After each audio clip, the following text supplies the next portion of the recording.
første forsøg, og det var en rigtig flot start. Michelle Mønster lavede her, prikket perfekt til føringen med 2 New Lollipop.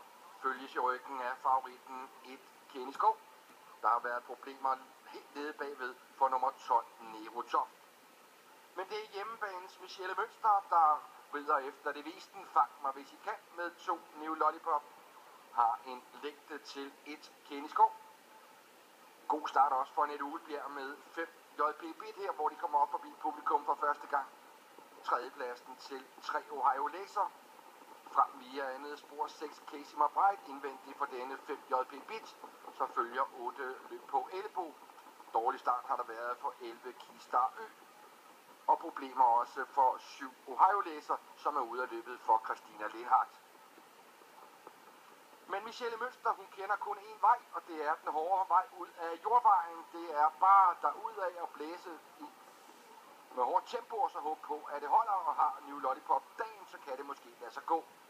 Perfekt placeret for 1 Kenny Skov og Emma Valberg, der akkurat nu ligner en nordisk mester. Hun er jo førende i klassementet. Tredjepladsen til 3 Ohio Laser. På fjerdepladsen har vi JP Bitfeed med for Annette Ugelbjerg, og her kommer de op forbi publikum for næst sidste gang. Og hun venter ikke på nogen Michelle Mønster, hun fortsætter det her op. Skruet tempo kan det holde hele vejen ind. Kenny Skov med på andenpladsen. Emma Valberg ved, at hun har guldmedaljen inden for rækkevidde. Ud i andet spor 6 Casey McBride, og endnu længere ude er det Tigo Donna Børs. Men foran har New Lollipop absolut ikke sat sig rent til. Holder stadigvæk sine 2-3 længder ned. Det er ude i sporene, og Donna Børs, der arbejder rigtig, rigtig godt.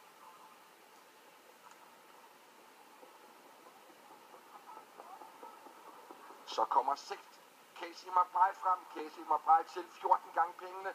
Kenny Skov har ikke mere at byde på, og nu er Emma Valbergs guldmedalje pludselig i farezonen. Det er 2 New Lollipop, det er 6 Casey McBride, der i øjeblikket er tæt op. Michelle Mønster har reddet modet. Hun har forsøgt at ride efter det visten. Fang mig hvis I kan, og der er højst en, der kan fange hende. Det er nummer 6 Casey McBride.